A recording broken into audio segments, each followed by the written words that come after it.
Hello. Uh, this is the fifth episode of I Don't Care with Cooper Yeager. I'm sitting down here with the junior takeover, I guess, with Celeste Kelly and Tom Delves.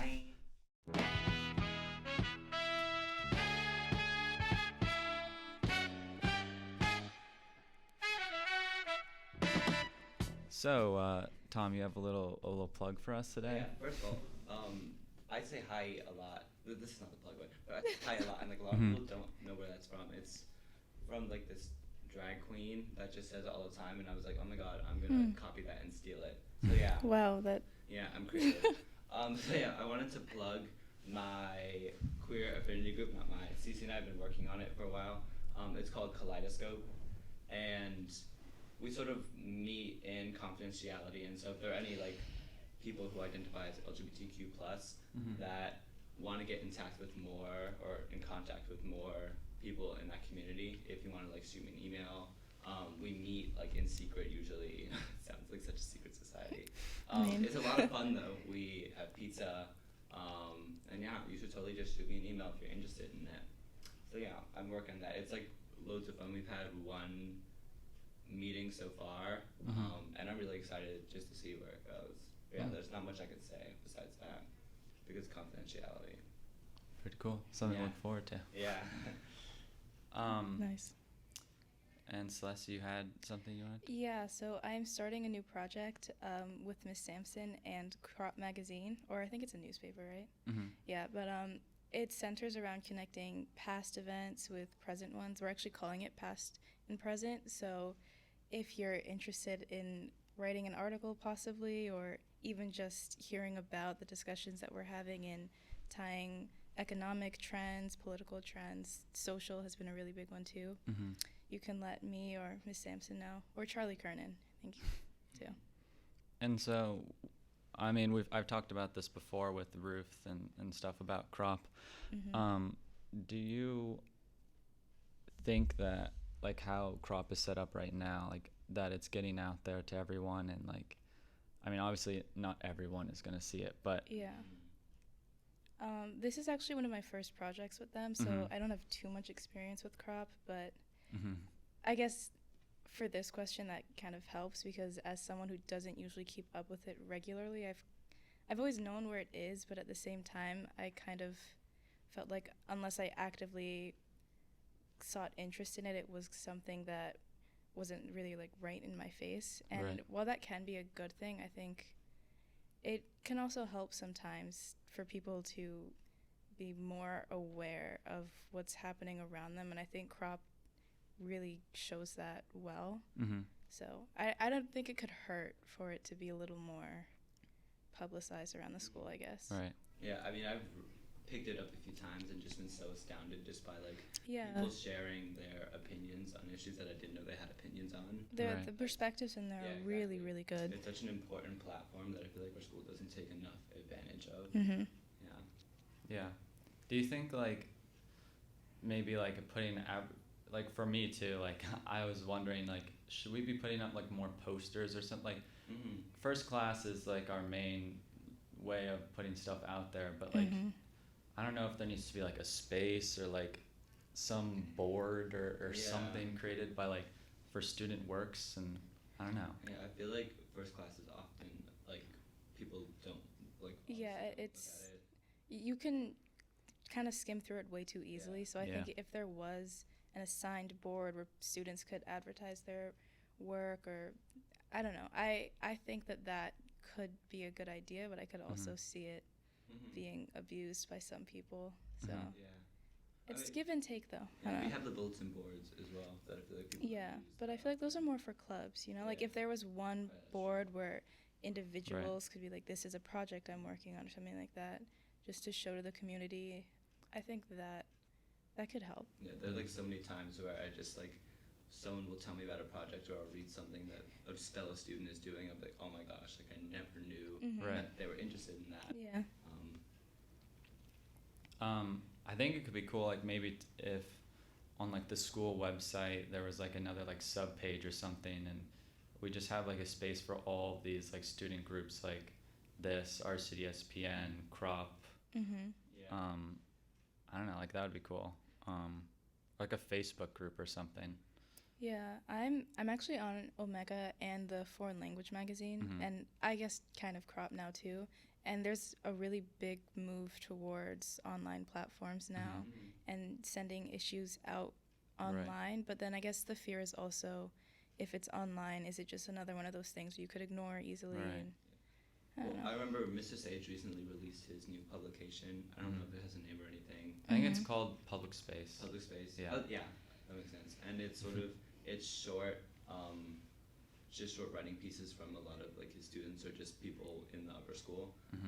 And on his website, or the website, there's links to like a lot of the RCDS publications. Like I Don't Care is linked there.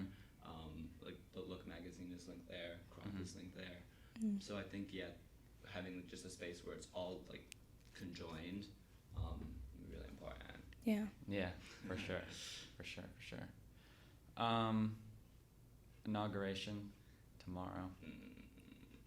Friday, 20th. I know a lot of people.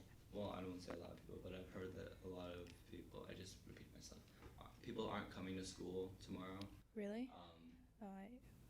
Just because, and I totally sympathize with them because it's a distraction, just to be thinking about what's going on in the political climate. And I absolutely agree. It sort of reminds me of the day after the election, where I couldn't go to classes. I couldn't focus on like physics.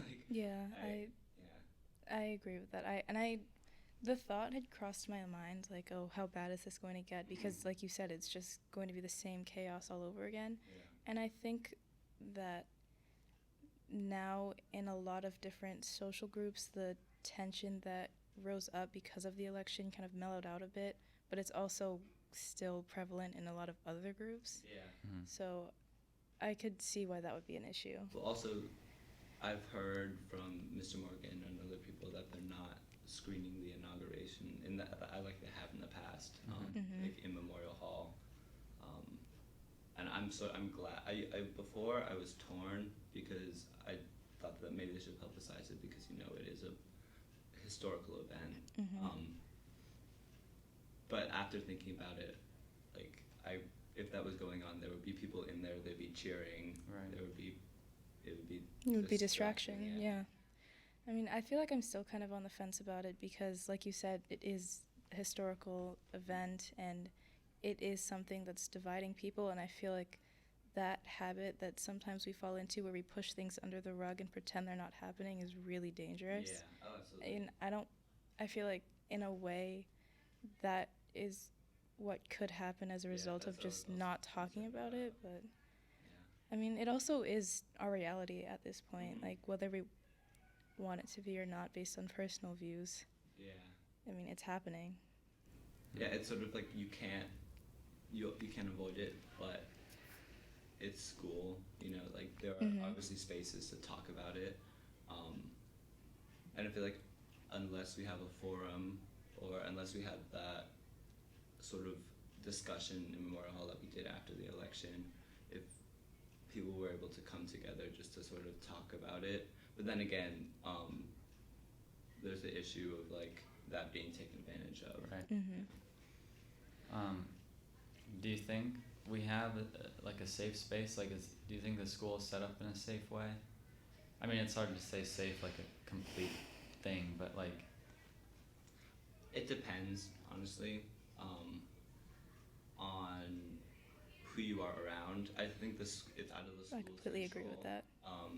It's sort of how students influence that. It's not so much the teachers are, like, the school can't do anything to stop it. They're doing the best they can.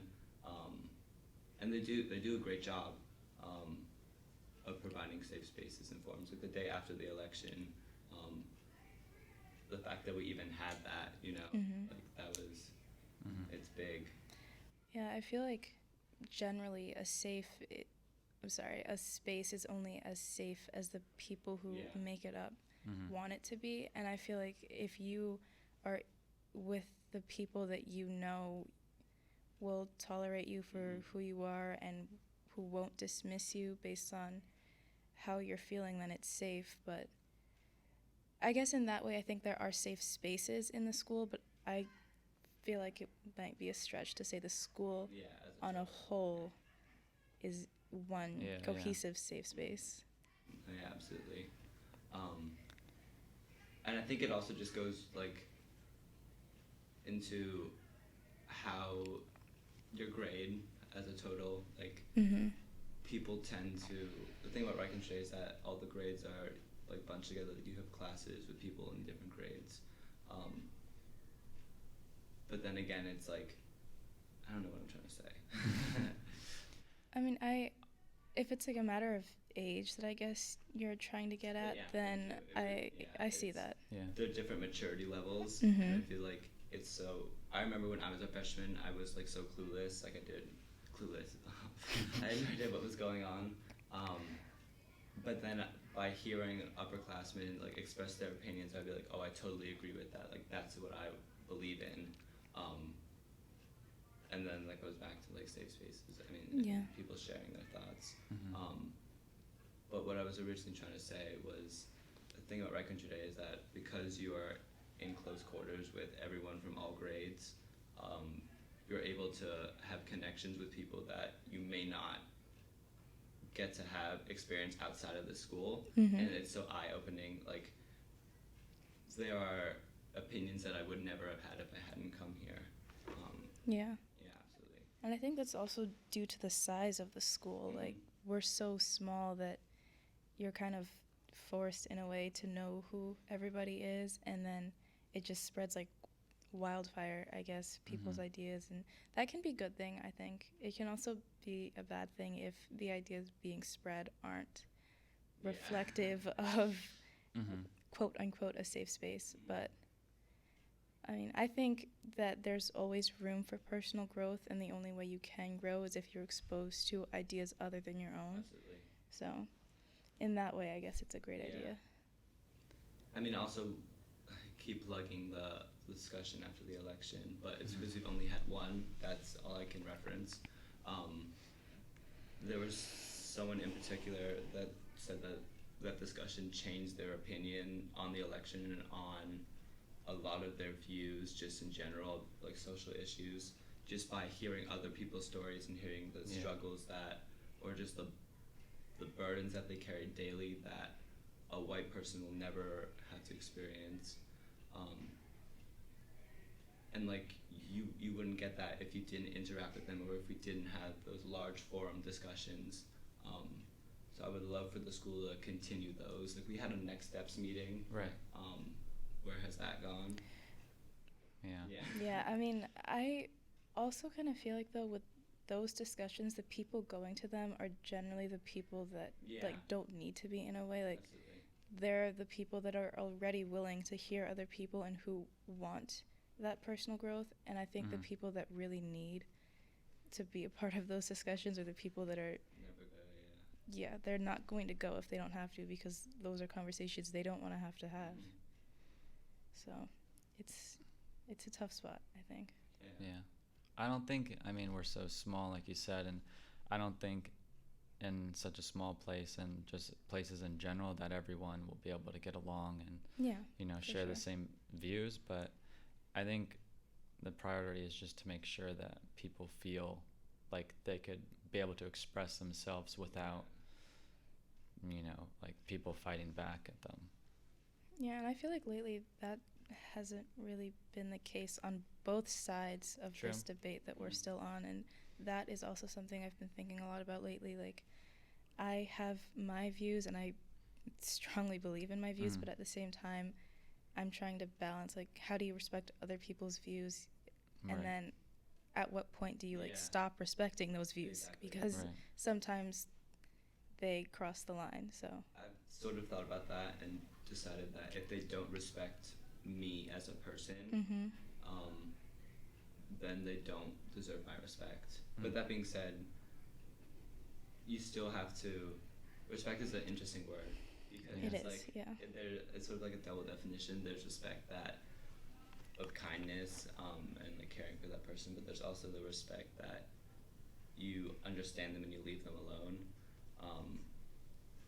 So I've told a lot of people that there are people in your lives that just aren't worth your energy and your time and energy, that they're so engulfed in their own ignorance that they just feel like there's nothing you can do about it, and it's so painful and it's so hard to learn. But it is, because I feel like we have this thought process where we feel like we have to solve all of the world's issues at this age, and it's like walking away from something where you feel like I could maybe open this person's eyes with my own experiences, but at the same time, if doing so is going to cause you extenuating, I don't know. I feel like it's another one of those weird balances where like you have to do what's right for you, but at the same time, you don't want to do nothing. So. Yeah. Just going off of the comfortability factor, let's talk fashion.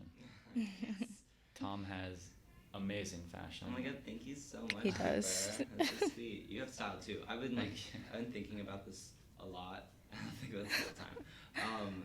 Just the fashion at Ride Country Day, and there are a lot of trends, but I would say that it's more than that. It's sort of like a uniform. Yeah. Like our school does have a uniform. There are people that don't abide by it, at me, but there are people that religiously follow it. Like my brother, like he wears the same khakis every day. He wears a variation of different vineyard vine shirts and like the same sweatshirt. And I look at all his friends and they wear like very similar variations of the same outfit. And then you look at a lot of girls at our school and they all wear, like we were talking about this, they all wear coats with like the fur hood and leggings, and the same shoes and like the same sweatshirt every single day in variations in different colors. And I find it like so, like it just like brings me so much joy when I see people that don't follow that blueprint. So I highly encourage everyone to. It's almost like you need, like everyone, like it would be better if just everyone was unique and like did their like own thing, or like if there was an actual like written uniform, because then then there is no like a lead to that. But it's interesting. I wonder if it's conscious, like if it's like, okay, I see people wearing this, so I'm going to follow in that trend, or if it's just like, I don't know, maybe you lack that individuality and. Yeah, well, like I said, I don't know. With fashion in general, everyone steals like everything. Yeah, that's that the cycle. Stolen from someone. Like, I've stolen my catchphrase. So I mean, obviously, there's going to be a lot of copying, and sometimes it's like more evident than others. Like, I like when like inspiration is copying. Like when like how do you think people come up with ideas? It's through like taking other people's ideas and like twisting it in their own way. But not everyone twists it to the extent that everyone else does. Right. So yeah. But then like when do you think it started? Because I feel like you came in 8th grade, 7th grade? Yeah. I remember in like lower school everyone was kind of wearing the same thing because that's lower school and your parents dress you, but I can't really like trying to pinpoint when people started to show who they are through their clothing. Like I can't really. I feel like it's obviously like it's a slow incline. I remember when in like 7th grade I wore like the same Adidas jacket every single day. Oh yeah, you did. Yeah. And then my freshman year I wore the same jeans every single day. I still have them and I wear them on occasion. And like the same like shoes every single day. And then sophomore year I had like 2 pairs of jeans and I was like stepping out of my comfort zone, but I was like flip-flopping between the two, like wear one for a whole week and then wear the other. And then this year it's sort of like I have like 6 or 7 pairs of pants and I'm going crazy. So it's like a slow incline, but I think you just get more clothes too. Yeah. Because I remember like I came here in 8th grade and I had a uniform at the school before, but coming here I had like a cycle of like 8 shirts that I would just like cycle through, and now I have like way more shirts than I need. And I don't know, it's interesting like how you just start collecting and like building, and people grow at different rates. I think it's like it's definitely an age thing. It's sort of like if you look back what you're wearing at the beginning of your freshman year, like those letters that you have to write in peer leadership, like we're not seniors, so we don't know what it's like to read them yet. But I imagine. Sure, it'll be weird. Well, yeah, I imagine like, who is she? Like, I don't recognize Tom as a freshman. Like, very different people. Yeah. Who are your influences for your fashion? Ooh, that's an interesting question. Are there companies or models or people? Yeah, I would say media? David Bowie is a huge influence for me. Rest in peace. Yeah. Amanda Listenberg, if you don't know who that is, she was Rue in the Hunger Games. Oh yeah, she's amazing. Yeah. Zoe Kravitz, I love her. FKA Twigs. Yeah. I really like what Gucci's been doing lately. I think that, I don't know who the designer is, but if you don't know, Gucci has sort of changed up their clothes. It's sort of gone very interesting and very retro. Yeah, it's gone more like LA, I guess, than Euro. Yeah. Oh, that's another thing to bring up LA. It's like, obviously, Northeast style is different from like West Coast style, West side. Vineyard Vines. Yeah, exactly. That's like the whole identity thing too in fashion. Like, I guess there are drastically different people in like the regions you're talking about, so that makes sense. It's just like another trend. Yeah. Like who you are, how you wear it. Do you have any fashion influences, Celeste?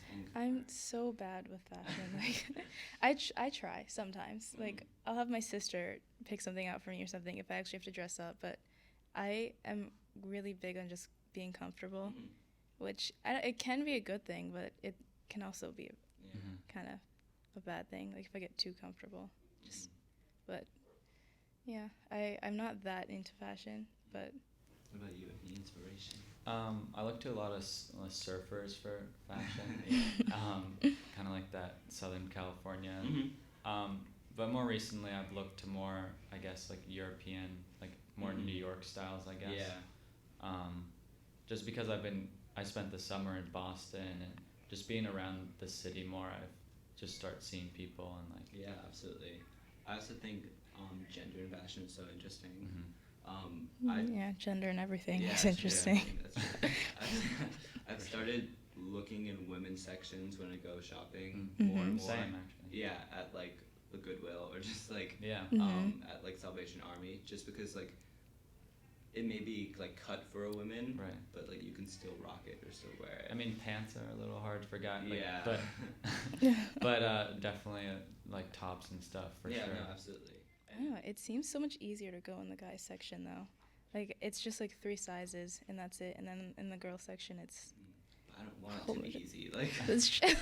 That's true. Yeah.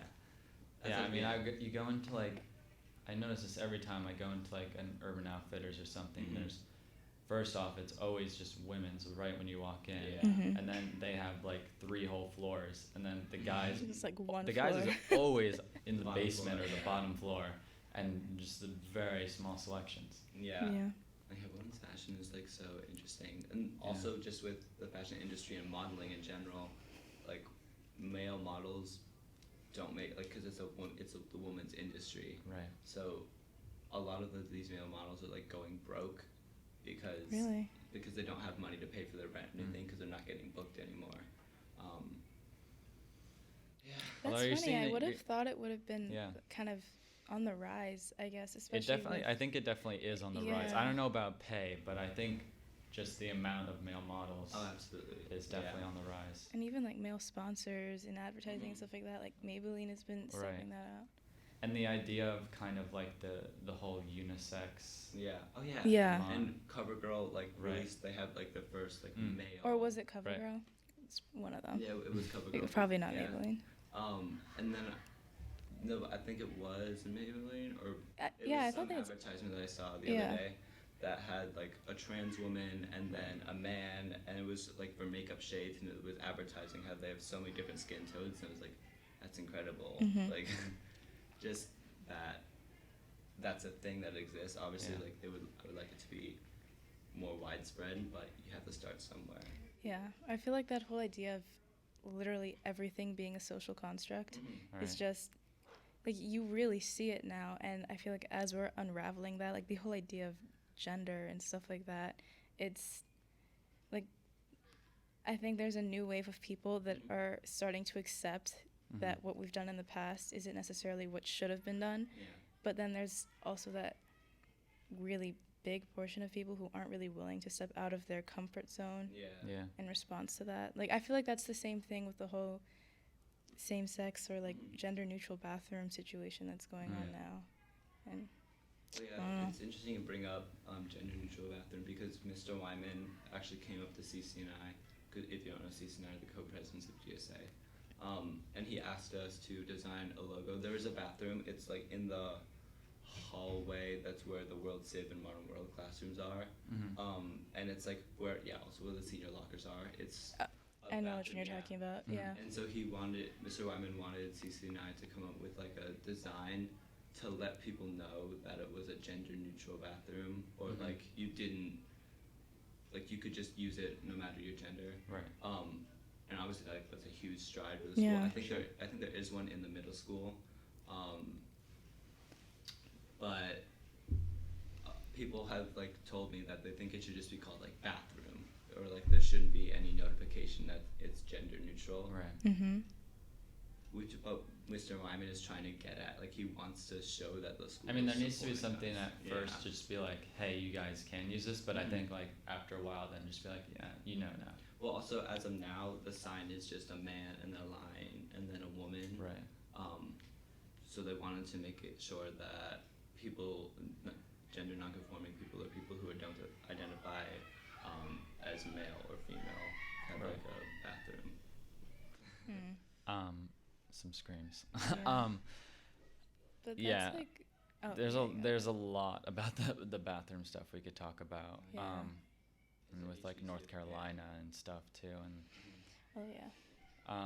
but going back to the fashion real quick, I was just thinking like it's moving general stride. I feel is like that men's fashion is moving more into women's, and like what you're saying with the makeup, and it's just becoming that way. But at the same time, like with the social constructs, like and how they're making it, like how women, their fashion already is like portrayed as just like being the perfect woman with makeup and all that stuff, and now you're making makeup advertised for men, and which is good because now we're being more equal. But is that moving in the right direction for like? That's interesting. Yeah, that's a really good question. Yeah.